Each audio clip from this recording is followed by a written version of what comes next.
Hola, ¿qué tal? Te saluda tu amigo y coach José Antonio González, aquí en el programa Vivir Intensamente. Recuerda que en Facebook nos localizas como Vivir Intensamente o en Twitter TV Vivir. Y hoy quiero abordar un tema, una reflexión acerca de cómo dar resultados. Seguramente tú te pones metas continuamente y no siempre las logramos. Y muchas ocasiones le echamos la culpa a la realidad, a lo exterior. Sin embargo, hoy vamos a ver esta anatomía. Vamos a poner un ejemplo. Alguien quiere bajar de peso.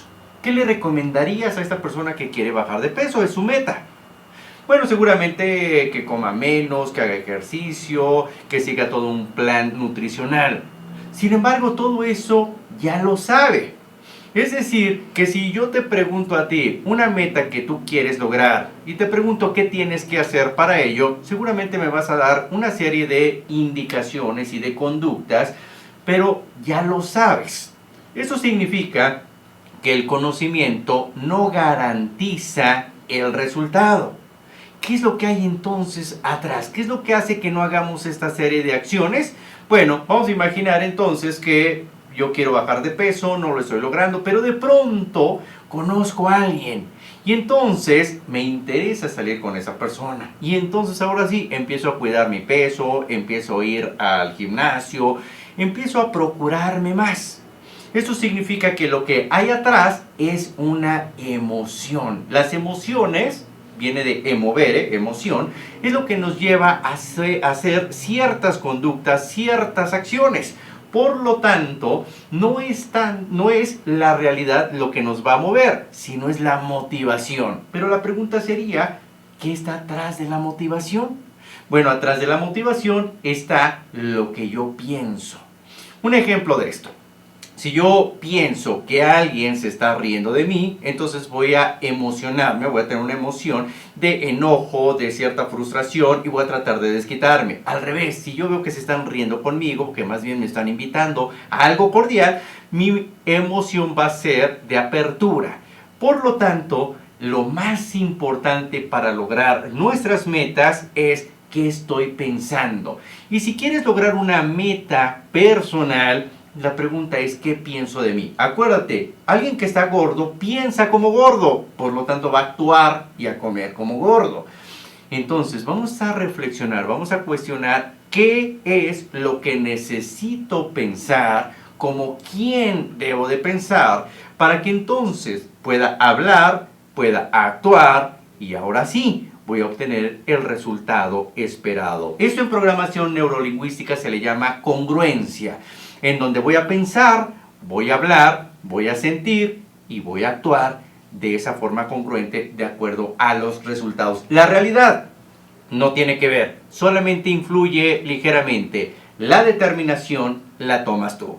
Así que espero que tengas mucho éxito en todas tus metas y recuerda que estamos a un pensamiento de cambiar nuestra vida. Se despide tu amigo y coach José Antonio González. Estás aquí, Vivir Intensamente, en el channel. Nos vemos a la siguiente.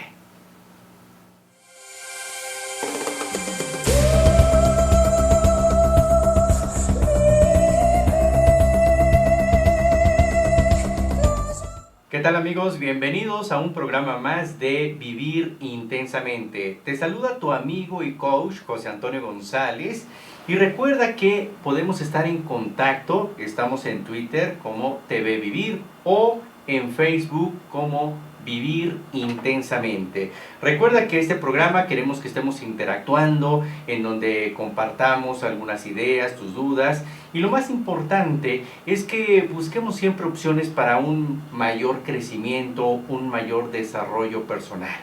Así que pues esperamos tus comentarios. Y el día de hoy vamos a tener un programa de lujo, ya que tenemos en el estudio a la doctora Patti Garza. Patti, bienvenida. Hola, ¿cómo estás? Gracias. Patti ella es doctora en filosofía.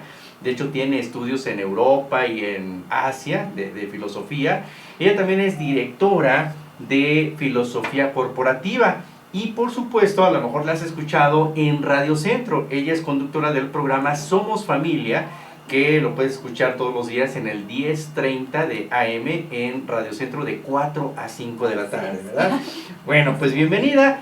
Y bueno, pues antes de arrancar siempre tenemos una reflexión. Y hoy la reflexión es de León Tolstoy, que nos dice: es más fácil escribir 10 volúmenes de principios filosóficos que poner en práctica uno solo de sus principios. Y esto seguramente todos nosotros, cuando leemos, cuando vemos la televisión, cuando incluso leemos ahí el periódico, quisiéramos resolver 1000 cosas y tenemos 1000 ideas para poderlas realizar. Sin embargo, ya llevarlo a la práctica es algo completamente diferente. Mi sugerencia como coach, yo siempre le digo a toda la gente, tanto pacientes o en la parte de coaching, es que hagamos una batalla todos los días, una batalla interior, un reto. Es decir, si tú quieres trabajar en ello, algo que te puede funcionar muy bien es, a ver, el reto del día de hoy. ¿En qué me va a ayudar ser mejor el día de hoy que el día de ayer? Si esto lo estamos trabajando todos los días, vamos a poder nosotros ser mejores. Y al final del día nos vamos a preguntar, a ver, ¿en qué soy mejor el día de hoy? Si somos todos los días un poco mejor que el día anterior, que es algo muy parecido a la filosofía del Kaizen en Japón, pues esto nos hará mucho mejores personas, y de nada nos sirve haber leído toda una enciclopedia si no avanzamos nada. Es preferible ese reto personal todos los días, tu batalla interior, y ya nos estarás platicando a ver cuáles son tus batallas. Así que esa es la reflexión y con eso comenzamos. Patti, tú eres doctora en filosofía. En términos prácticos, ¿qué es la filosofía? La filosofía busca la verdad. Eso es lo que hace la filosofía en términos prácticos. Ya si nos vamos a la descripción típica, es la búsqueda de las causas últimas a la luz natural de la razón. Eso sería como se describiría la filosofía como tal, pero prácticamente es buscar la verdad en todas las cosas, en todo lo que existe, en todo lo que decimos, en todo lo que hacemos. La filosofía está unida en el pensamiento, en la vida y también en el actuar. Por eso me encantó la frase que mencionabas el día de hoy. No basta con hacer filosofía, no basta con pensar filosóficamente, no basta con leer libros o incluso escribir filosofía. Es importante llevarla a la vida diaria, a la vida cotidiana. Claro, pero a veces esta verdad pudiera parecer subjetiva. Entonces, pues vemos desde el siglo VI antes de Cristo en Grecia que se ha estado buscando esta verdad, este amor a la sabiduría. Sin embargo, a veces es polémico esta definición entre qué es sabiduría, cuál es la verdad, cómo llegar a ello, cómo saber que estamos incluso haciendo las preguntas correctas para llegar a esa verdad. Bueno, la filosofía no está en la respuesta. Por eso, como dices tú, desde el siglo VI, 450 antes de Cristo, un poquito antes, los presocráticos, ya se pensaba qué es la verdad, cuál es el arjé de todas las cosas. Se hablaba de este tipo de temas. Y lo increíble es que seguimos hablando de esos temas ahorita. Entonces podríamos decir, bueno, pues es que no llegamos a nada. Van tantos siglos y seguimos con las mismas preguntas. Pero no, lo que pasa es que lo importante no es la respuesta, sino la pregunta, el simple hecho de estarnos cuestionando sobre la vida, sobre la verdad, qué es la verdad, qué es el ser, todo este tipo de preguntas son lo importante. Y en el caminito es donde vamos desarrollando ese conocimiento, y eso es lo que se dice sabiduría. Ahora, este término de filosofía como amor a la sabiduría, que seguramente muchos hemos escuchado. De primaria, ¿no? Lo secundaria, escuchamos esa definición. Claro, claro. Es un término pitagórico. A Pitágoras le preguntaron un día, bueno, más bien le dijeron, maestro, ¿es usted un sabio? Y Pitágoras contestó, no, no soy un sabio, soy un amante de la sabiduría. Y de ahí quedó el término filosofía, porque en Grecia es filos, ¿no? Y sofos, ¿no? Filosofía. Entonces, ese es el concepto de sabiduría griego, ¿no? Digamos. Y nos deja algo muy claro, y es que no importa tanto el saber, vuelvo a lo mismo, tener la respuesta siempre, sino lo importante es la pregunta, estar enamorado del conocimiento, estar enamorado de la verdad. Y sobre todo, algo que nos deja claro Pitágoras en este caso, y que lo vamos a ver un poquito más adelante en la filosofía griega con Sócrates, es la humildad del conocimiento. Sí sabes, qué bueno que sepas, pero es importante que todos los días sigas aprendiendo, que todos los días quieras saber un poco más y que comprendas que por mucho que sepas, sabes poco. Claro, ahora, para muchos de nuestros amigos que nos están viendo, seguramente era el coco de muchos en la escuela, ya sea en la secundaria, en la preparatoria, y como que estudiar a todos los filósofos, y algo muy importante, como tú dices, es el cuestionarse. Pero en un mundo ahora tan pragmático, donde todo el mundo está buscando una respuesta, incluso respuestas rápidas, ¿qué tanto deja ese vacío actualmente en el que yo solamente lance preguntas, pero no encuentre una respuesta? Bueno, a ver, toda la filosofía trata sobre eso. Nadie te dice que cuando estudies filosofía vas a encontrar una respuesta. Y peor aún, puede que hagas toda una tesis doctoral y te des cuenta que lo que tú creías que iba a ser la respuesta a esa tesis, pues resulta que no es cierto. Pienso, por ejemplo, en Kant, cuando hace la crítica de la razón pura. Él lo que quería demostrar en ese libro, en ese texto, es que la metafísica era una ciencia y desarrolla todo un sistema filosófico impresionante y complejísimo, y resulta que al final del texto pues se da cuenta que no la puede demostrar como ciencia bajo los términos que él deseaba. A lo que voy es, vamos en busca de respuestas y no necesariamente las encontramos, o lo que pensamos que iba a ser parecido tampoco se parece. Pero esa cuestión de estarnos preguntando es la que nos llena muchas veces más que la respuesta misma, porque a veces también las respuestas son cambiantes. En una época creemos una cosa, y ese es el problema del conocimiento, el problema de la epistemología, de la nociología, que el conocimiento va cambiando. Pienso en algo muy sencillo. Por ejemplo, hasta hace unos años, a ti todavía te tocó, a mí todavía me tocó, Plutón era un planeta. Y lo creíamos como tal, Plutón es un planeta. Y ahí tienes una respuesta a una pregunta terriblemente sencilla. Si tú preguntabas hace, no sé, 15 años, mamá, bueno, más años, cuando éramos niños, ¿no? Mamá, Plutón es un planeta, con certeza y sin temor a equivocarse, te iba a decir, efectivamente, mijo, ¿no? Claro, de hecho, Plutón si no lo es un ponías en planeta. el examen, era respuesta equivocada. Pero ahora ya no es. ¿Y qué quiere decir? ¿Que vivíamos en la mentira, que vivíamos en el error, que no vale la pena buscar la verdad? No, quiere decir que el conocimiento cambia porque somos limitados, porque nuestros sentidos son limitados, porque como seres humanos vamos aprendiendo cada vez más del mundo, de la existencia, poco a poco. Pero es en esa búsqueda donde encontramos muchas veces más. Yo lo que voy es, no te conformes con respuestas. No es solo googlear y a ver qué aparece. Más bien, quédate con la pregunta, con la ansia, con el deseo del conocimiento, de la sabiduría, de la verdad. Es ese camino el que muchas veces da mucho más placer que la propia respuesta. Claro. Ahora, ¿qué tanto hay, viendo esto, que la filosofía se podría situar en un término medio entre ese misticismo y la ciencia? Porque no asegura nada, pero tampoco se va a lo místico, sino como que ahí anda de los dos lados. Bueno, pareciera ser así. No sé cómo ves esta parte. Bueno, esta es una postura moderna. Ya no sé cuántos años para acá, pero es muy, muy moderna esta postura, esta visión, incluso de hacer a la filosofía, como tú dices, algo místico, hasta un punto de vista esotérico, ¿no? Que puedes ir y ya luego le andan metiendo cosas que no son. O, por ejemplo, hablan de metafísica y meten cuarzos o inciensos o cosas así. Y esta es una postura demasiado moderna que ni siquiera tiene un fundamento real.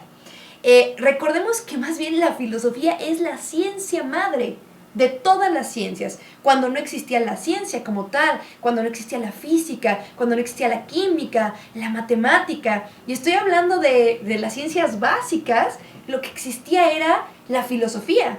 Y después de la filosofía surgen ya todas las demás ciencias y todos los demás conocimientos. Entonces yo no la pondría en medio de nada. sino la pondría, si fuera como un árbol, en las raíces de todo, ¿no? Claro. Más bien la filosofía es el principio de todo lo demás, jamás quedará en medio de nada. Ahora, en esta época, en este mundo tan pragmático, pudiera parecer la filosofía algo demasiado abstracto, algo que solamente se queda allí en nuestro pensamiento y sí, estamos filosofando acerca de la vida y el por qué. Sin embargo, podemos aplicarla en la vida diaria, la filosofía, es decir, en escuelas, luego yo doy conferencias en algunas escuelas y de las carreras que siempre dicen, mira, yo quiero ser abogado o contador, son carreras muy, muy prácticas con una aplicación inmediata. Y pues prácticamente sería por ahí alguno, ahí como muy rezagado, así como muy casi nerd, diría, pues a mí me gustaría estudiar filosofía. Sí, claro. ¿Por qué se le considera algo así como muy abstracto y a lo mejor como que no vemos una aplicación práctica? ¿Tiene aplicación práctica? Claro, claro. De hecho, hay ramas de la filosofía que son especulativamente prácticas. Así le llaman, por ejemplo, la ética. Es una rama de la filosofía que es especulativa, pero también es práctica. Ahora, hay que entender, no podemos hacer filosofía si no especulamos. Esa es la parte más importante. Especular pues es muy griego, ahorita que estábamos hablando de los clásicos, viene de speculo, speculorum, que a lo que se refería era a los espejos, pero a los espejos de agua que estaban afuera de las casas de los griegos, y con estos espejos de agua ellos podían ver las estrellas, ¿no? Entonces ahí empezó esta palabra especular. Pero especular se refiere a pensar, a analizar, a preguntarnos, a irnos a lo que decíamos al principio, las causas últimas, a la luz natural de la razón.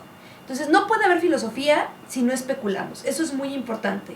Pero sí puede haber filosofía práctica. Y cuando hacemos práctica la filosofía es sumamente útil porque no nos quedamos nada más en lo pragmático, en lo cotidiano, en lo sensible, sino que podemos ir mucho más allá, vamos a algo mucho más profundo. Entonces pienso en tus alumnos de estas carreras que dices contabilidad, mercadotecnia, no se quedaría nada más con vamos a hacer un proyecto bonito, vamos a hacer un proyecto útil, un proyecto sencillo, sino que pueden encontrarle un fondo mucho más profundo a las necesidades propias de la humanidad, del hombre, y por ejemplo la ética, ¿no? ¿Sería algo así como encontrarle sentido? Sí. Más o menos. Sí. Mira, vamos ahorita a una pausa y ahorita me dices qué tanto tiene que ver esto con el sentido incluso de vida, encontrarle sentido a lo que estamos haciendo. Vamos a una pausa, recuerda, estás en Vivir Intensamente. Ya volvemos.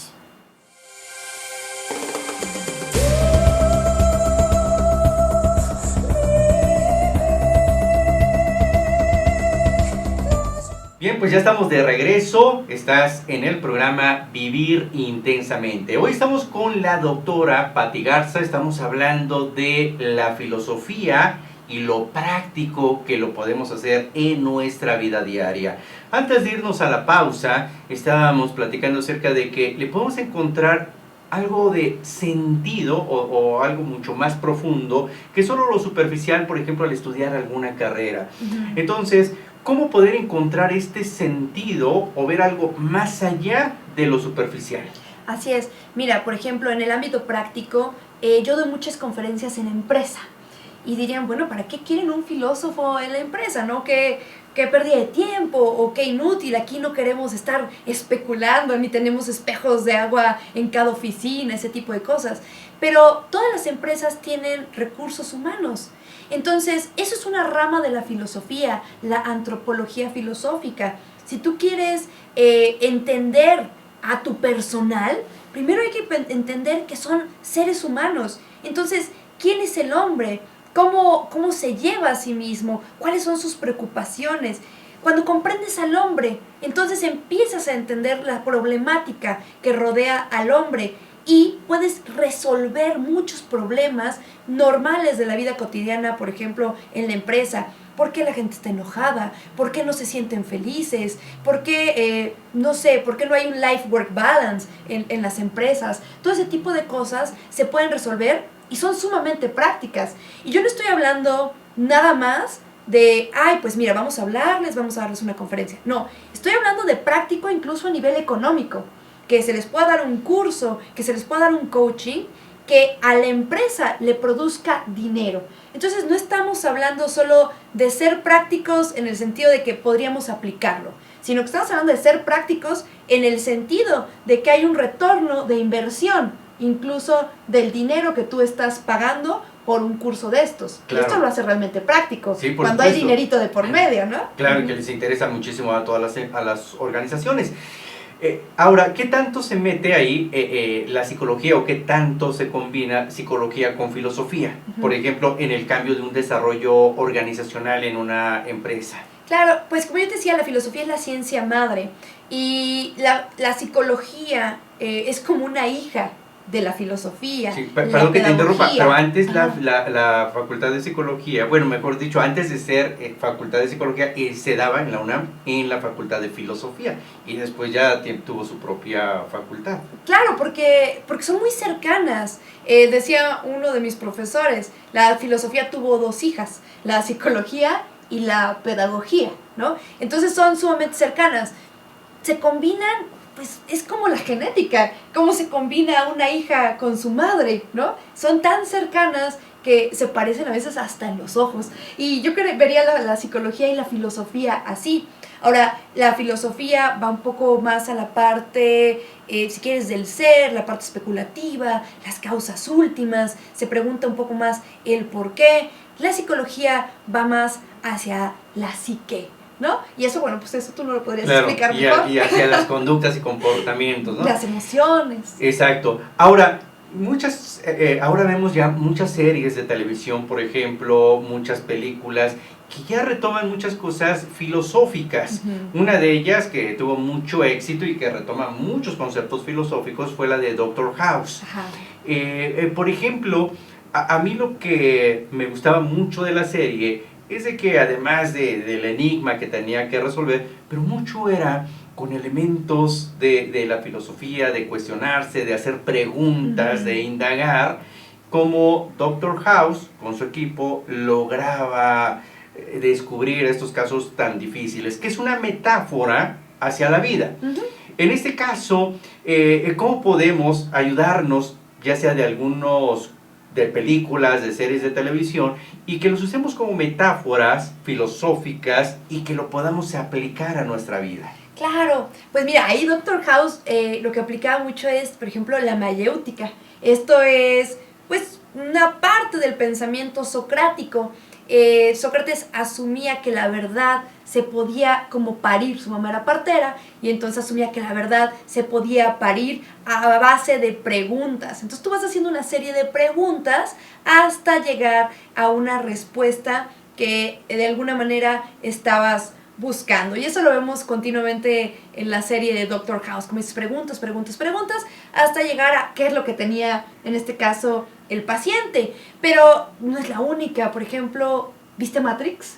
Ah, claro, sí, por supuesto. ¿No? Matrix, bueno, ahorita ya no está tan de moda, pero en esta película, que de hecho hubo una saga, pues es una rama entera de la filosofía que fue llevada a la pantalla con ciencia ficción, que es la epistemología, la gnoseología, la teoría del conocimiento. Entonces ahí podemos entender corrientes como el racionalismo, el idealismo, ¿no? Todo ese tipo de corrientes que van hacia la verdad y hacia el conocimiento están puestas en la pantalla totalmente en esta película de Matrix. Y en sí cualquier película que tenga que ver con la vida misma, con el existencialismo, el está sufriendo esta persona, no está sufriendo, cómo lo siente, pues tiene esa parte también de filosofía. Claro, ahora para poder darle un mayor sentido y aprovechar estas series de televisión, estas películas, ¿qué recomiendas para los que pues no llevamos toda una tesis de filosofía? Pero, ¿por dónde sugieres comenzar? ¿Qué preguntas? Vamos a imaginar, estamos viendo una serie de televisión, una película, ¿y qué preguntas son las que podríamos realizarnos? Ajá, que tengan que ver con filosofía. O sí, para empezar a filosofar, Ajá. para que en lugar de cuando íbamos a la escuela que nos daban los libros y que a veces incluso el mismo papel y la letra no ayudaba muchísimo, a lo mejor algo que lo puede hacer mucho más práctico es ver una película, ver una serie de televisión y de ahí empezar a hacernos preguntas para llevarnos a esta filosofía. Pues mira, bueno, la película es útil, pero incluso sin películas todos podemos hacer filosofía, todos. Cuando yo me pregunto, ¿quién soy yo? ¿A dónde voy? ¿Cuál es el sentido de mi vida? Ahí ya estoy empezando a hacer filosofía. Cuando me pregunto cualquier cosa, ¿habrá vida en otros planetas? ¿Habrá algo más grande? ¿Existe Dios? ¿Por qué estoy aquí? ¿Cuál es el significado de mi existencia? Ahí estamos haciendo filosofía. Y si te fijas, es la base de cualquier obra literaria y es la base de cualquier película. No hay película si no hay una obra literaria. Y todas las obras literarias van por este camino. El héroe, que de alguna manera se pregunta, ¿quién soy yo? ¿Por qué? El héroe salva a otras personas, pero también porque, por ejemplo, se descubre diferente. Y todos nos sentimos de alguna manera en algún punto de nuestras vidas diferentes a los demás. Parte de preguntarnos, ¿quién soy yo? ¿Qué me hace especial? ¿Por qué no soy como los otros? Y eso lo podemos ver en cualquier película. La existencia, como te decía, por ejemplo, de Dios, o no, la existencia de algo más grande. También es tema de grandes películas, de muchas películas, y ahí también hay filosofía. Claro, incluso hasta con frases, ¿no? Por ejemplo, esa de pienso, luego existo. Claro. Vamos a tomar esta frase que le hemos escuchado Descartes. Exactamente, esta frase de Descartes que dice, pienso, luego existo. Y que se me hace además muy profunda y que pudiera llevarse tesis doctorales en filosofía. Pero ¿cómo podemos empezar con esta frase a darle un sentido o a empezar a filosofar y darle sentido a nuestra vida con esta frase? Bueno, Descartes específicamente cuando dijo la frase pienso, luego existo, estaba pensando, bueno, hay que entender que Descartes pensaba que los sentidos nos engañan. Entonces no se puede confiar en los sentidos, que lo que vemos de un color no necesariamente es de ese color, o lo que sentimos como caliente podría estar frío, lo que nos huele una cosa podría ser otra.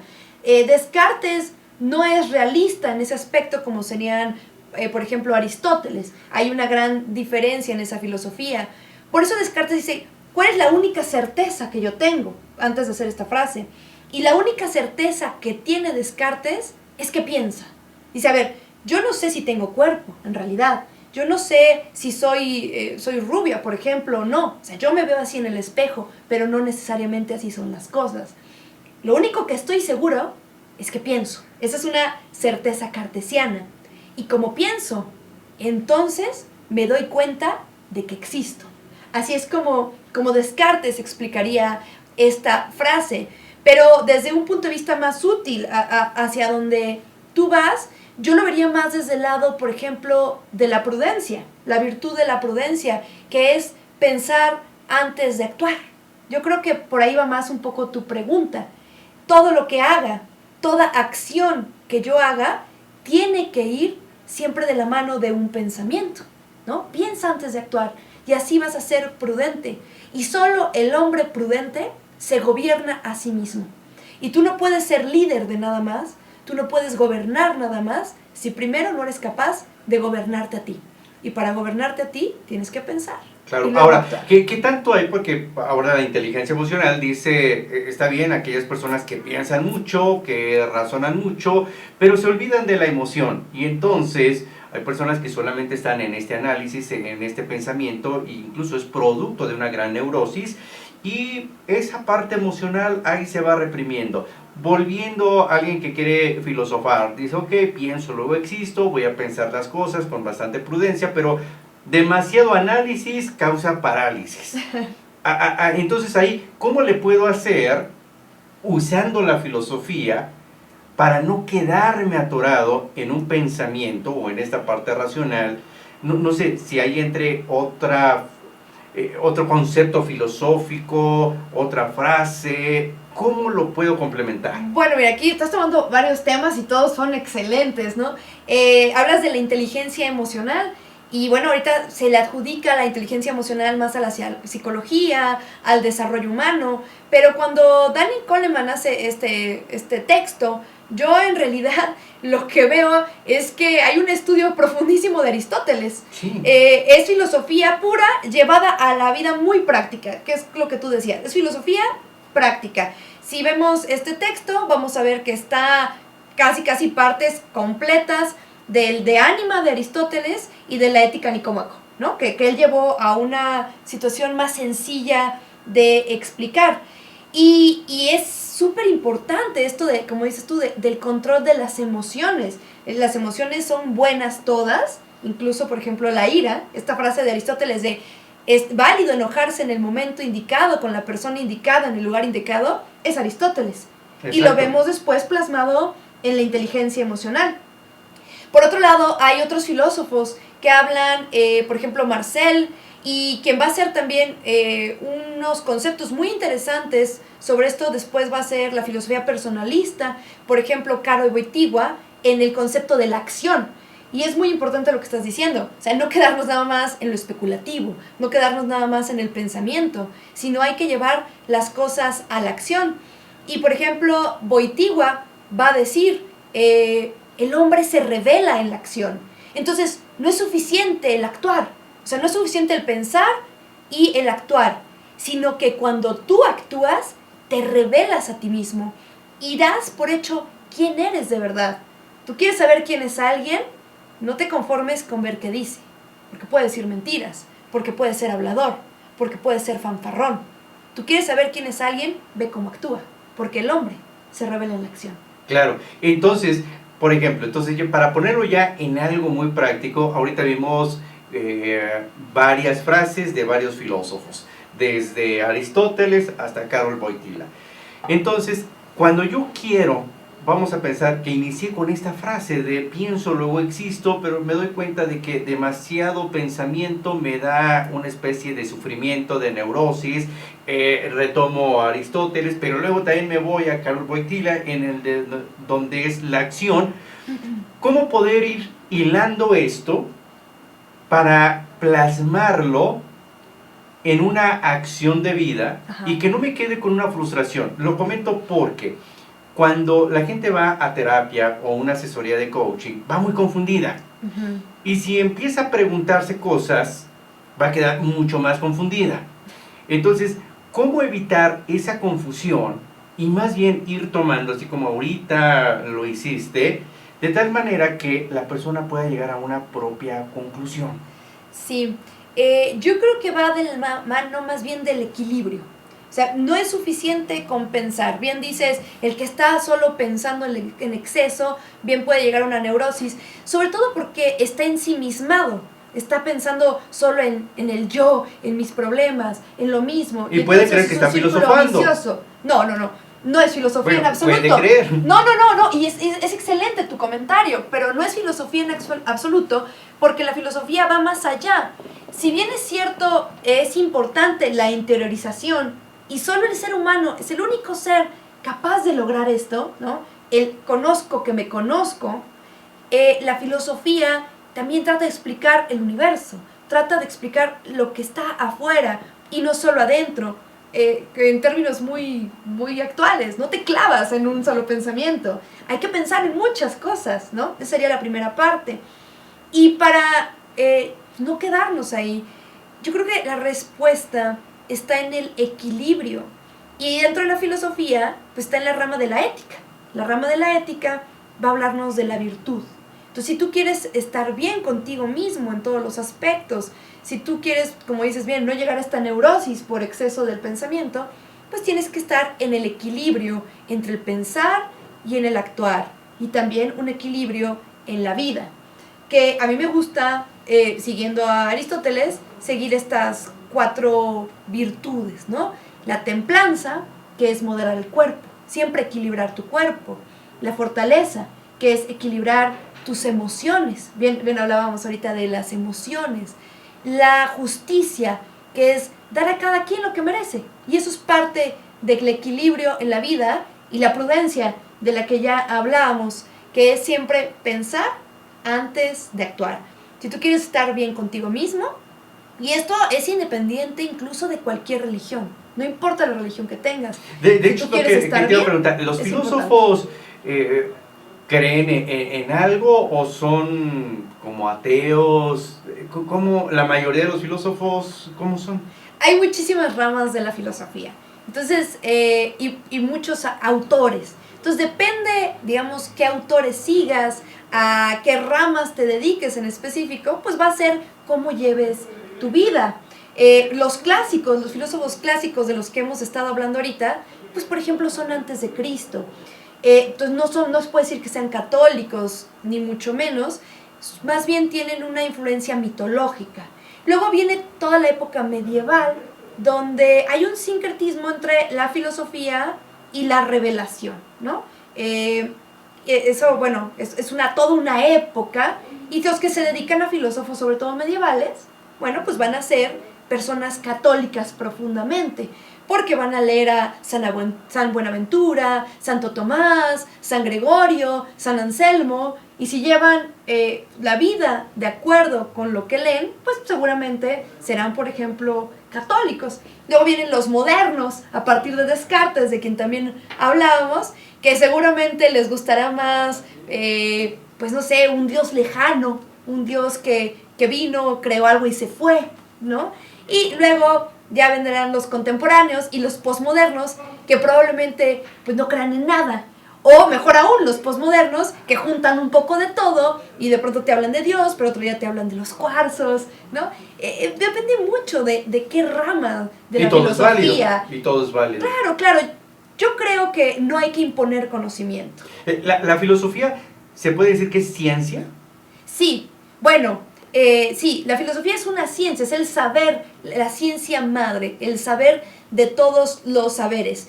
Dentro de esto, pues vamos a ir viendo que hay más dificultad para decir si hay ramas que se pueden determinar como ciencia. Sí, porque la ciencia pues debe de ser comprobada. Entonces, en este caso, si uno piensa de una manera, otro de otra, y todos tienen la verdad, bueno, entonces, ¿dónde estuvo la verdad o dónde está ese valor del método científico? No, la pregunta es fabulosa, ¿eh? Y es una pregunta que había venido siendo el coco de los filósofos desde hace varios años.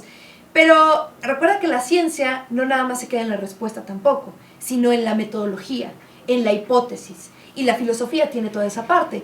Por eso es posible hacer tesis de filosofía, si no, pues no sería posible. Aunque la respuesta no necesariamente sea la que estabas buscando. Igual que en la ciencia. Probablemente digas, bueno, esta sustancia puede curar el cáncer. Haces toda una tesis y te das cuenta que esa sustancia en específica no cura el cáncer. Pero es gracias a ese trabajo que otra persona no va a tomarse todo el tiempo otra vez de ir a esa misma sustancia para curar. Claro, porque está documentado, pero a veces en la filosofía como que cada quien tiene un rollo y descarta al otro y este contradice al otro. A veces incluso no veo filósofas mujeres. Vamos a ir ahorita a una pausa y me dices por qué casi no hay o no conozco una filósofa mujer. Recuerda que estás en el programa Vivir Intensamente. Nos puedes contactar vía Facebook como Vivir Intensamente o en Twitter TV Vivir. Ya regresamos.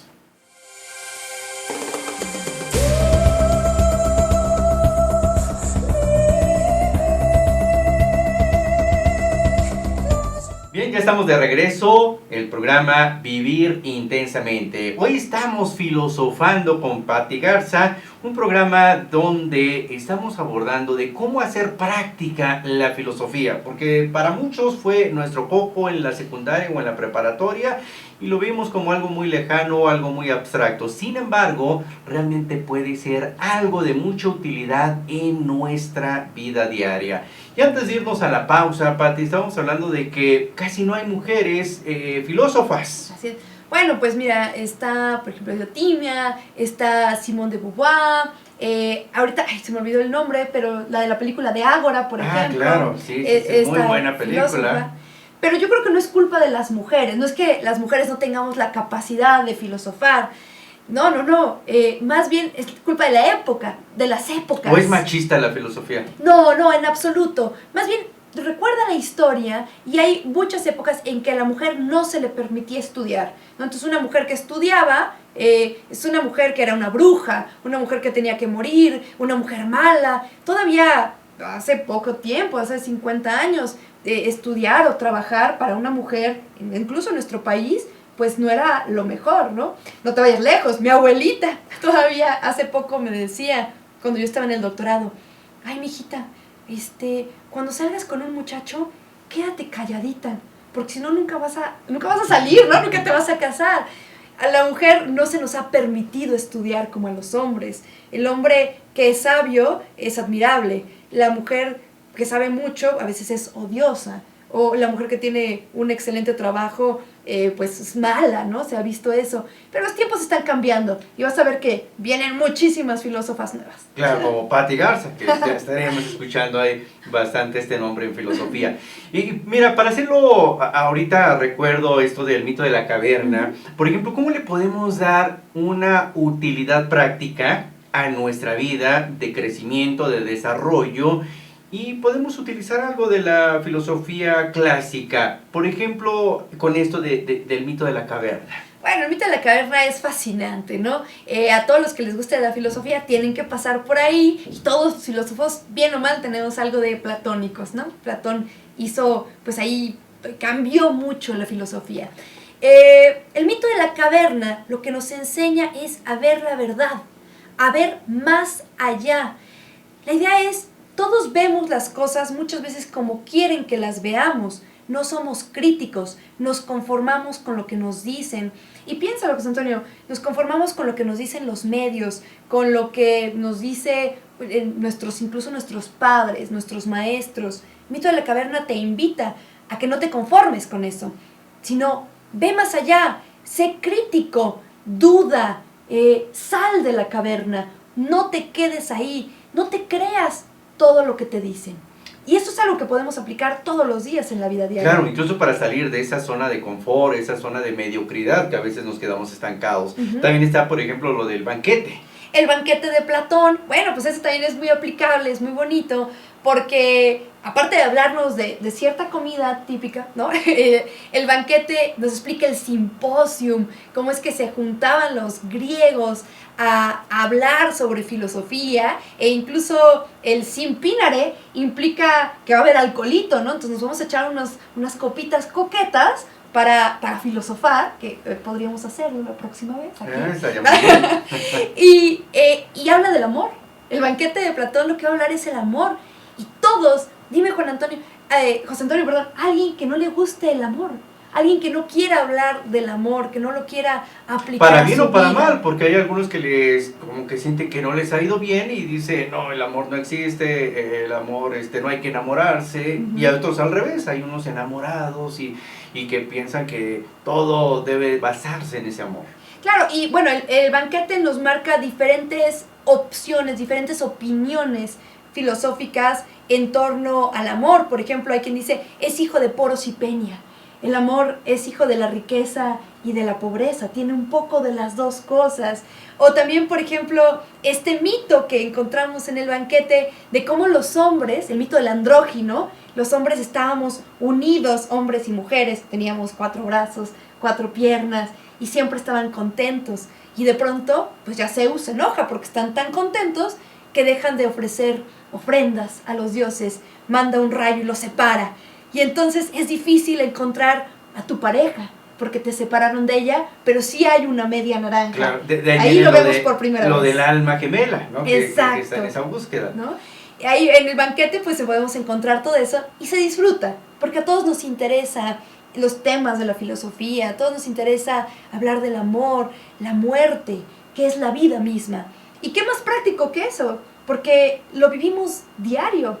Y si quieres aplicarlo pues a cosas más cotidianas, te decía, lo podemos aplicar a la empresa, lo podemos aplicar a todo lo que sea una institución, todo lo que se ofrezca un servicio, en la ética, ¿no?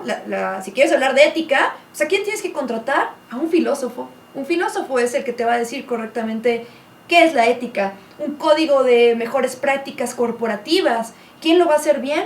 Un filósofo. incluso la ¿Qué política. diferencia hay? ¿Por qué un filósofo lo haría bien a diferencia de cualquier otro? Pues el filósofo comprende la ciencia madre propia de la ética. ¿Quién escribió la ética? ¿Quién ha escrito los primeros libros de ética? Filósofos.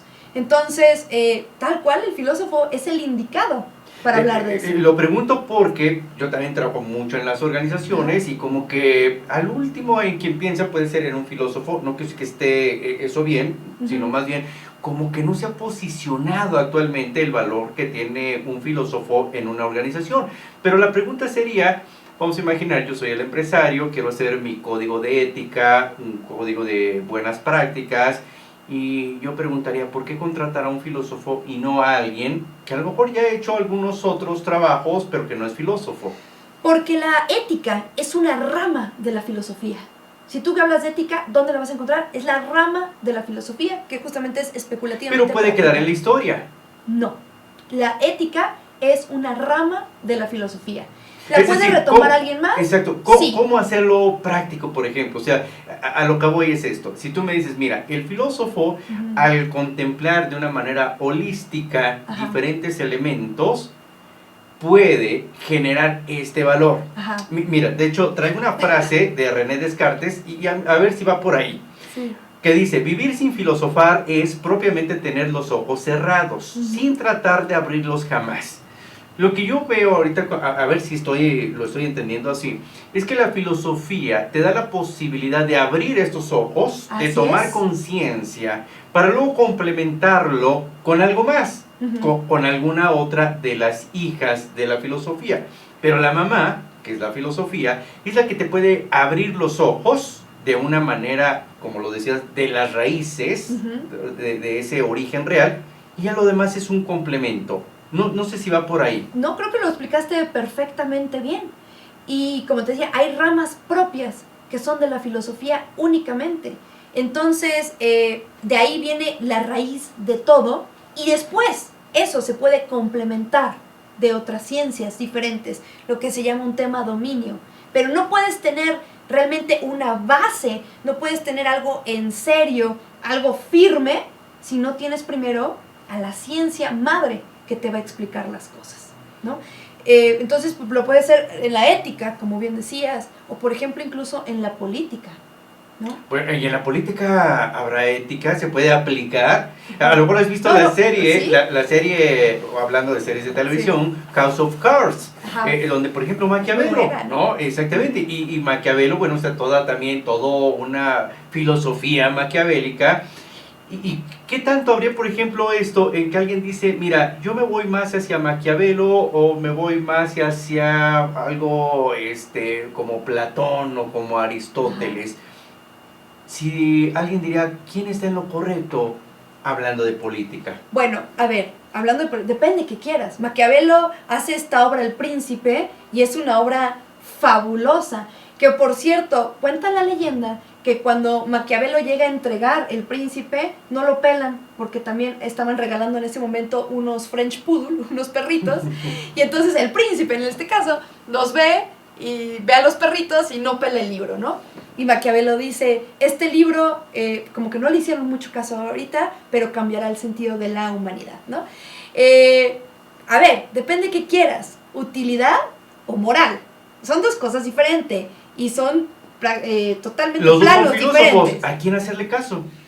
Yo no describiría a Maquiavelo como filósofo tal cual, yo lo vería más como un hombre de política, pero no necesariamente como un filósofo. O aplicando cierta filosofía, o incluso si nos vamos a la filosofía asiática. Pero entiendo lo que dices. Maquiavelo es maravilloso en el tema del poder. Y si tú lo que quieres es practicidad, utilidad en ese aspecto, pues es útil. Lo vemos en House of Cards, este hombre quiere llegar a ser presidente y lo logra, ¿no? Entonces, por ese lado. Pero no lo está logrando correctamente en el aspecto moral. A ver, déjame te lo explico desde otro punto de vista. El bien. La filosofía nos explica qué es el bien. El bien es aquello a lo que todas las cosas tienden. Todo lo que hacemos, de alguna manera, busca el bien. Pero hay diferentes tipos de bienes. Entonces, todo lo que hacemos es bueno.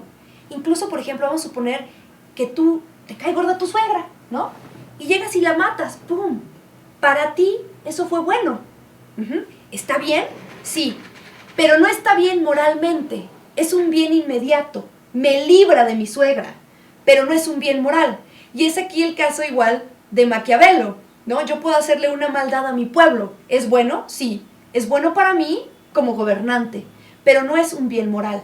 Son bienes diferentes. Claro, y que puede ir incluso ligado a la parte de los valores. Nada más por último, por ejemplo, Sun Tzu en el arte de la guerra, Ajá. si ya nos vamos más hacia China, y donde pues también da una serie de estrategias. A lo mejor no es en sí filosofía, pero es una parte de que tiene cierta filosofía. Ajá. Para ir concluyendo, pero ya estamos llegando, se nos va rápido. Es que podremos filosofar horas. Por supuesto, pero para ir concluyendo, ¿qué podemos sacar ya en concreto como conclusión acerca de la filosofía para que la podamos aplicar día a día? Mira, todos los doctorados, no hay un doctorado que no tenga filosofía. Las grandes mentes de todo el mundo tienen que estudiar filosofía para ir más allá. La filosofía es más práctica de lo que te imaginas. Si tú quieres darle realmente un fondo a lo que hagas, así sea un servicio sencillo, algo humilde, lo vas a hacer mejor si lo haces con filosofía, porque de entrada te vas a encontrar a ti mismo, y al encontrarte a ti mismo vas a ofrecer algo mejor a los demás. Es práctico en todas las ciencias, es práctica en todos los servicios, y no solo, como te decía, en temas de es práctico porque es útil o es bonito. Estoy hablando incluso en remuneración económica. Hay mayor remuneración económica a quien comprende la rama de la filosofía. Y por ejemplo, rápidamente, ahorita dices, ayuda muchísimo a uno a preguntarse la famosa pregunta de ¿quién soy yo? Ajá. ¿Cómo contestarla? ¿Quién soy yo? Esa es una pregunta de estas que hablamos, en que no va a haber una respuesta, porque va a haber un conocimiento cambiante. ¿Quién eras tú a los 5? ¿Quién eras tú a los 15? ¿Quién eras tú a los 20? Y ya de ahí nos sigue, ¿no? Nos quedamos en los 20, ¿no? Eres el mismo, pero eres diferente. Y cada vez te puedes volver a preguntar, ¿quién soy yo? De hecho, yo les recomiendo, por ejemplo, a mis alumnos que esta pregunta se la hagan una vez al mes, porque eres tú mismo, pero vas cambiando. Y hay algo de ti que permanece, la esencia, la forma sustancial, si quieres verla, pero hay partes de ti que van cambiando continuamente. Y en la comprensión de eso que permanece y eso que va cambiando, te haces mejor todos los días. Excelente, que es algo como con lo que iniciamos al inicio, la reflexión de esa mejora continua. ¿Dónde te localizamos, Pati? Bueno, pues pueden escucharme todos los días en Radio Centro 10:30 a las 4 de la tarde en el programa Somos Familia. También pueden escribirme en mi Twitter, estoy como @patifilosofía, o mi página de internet filosofiacorporativa.com.mx. Ok, pues te agradezco muchísimo, Pati, Pati. un placer haber platicado contigo. Amigos, nos tenemos que ir, estás en el programa Vivir Intensamente, se despide tu amigo y coach José Antonio González, y recuerda que estamos a un pensamiento de cambiar nuestras vidas, y más hoy que estuvimos filosofando, pues hoy este pensamiento se ha acercado más a este cambio en nuestras vidas. Gracias, nos vemos en la siguiente emisión, y gracias también a todo el equipo de Net Channel, y gracias a ustedes.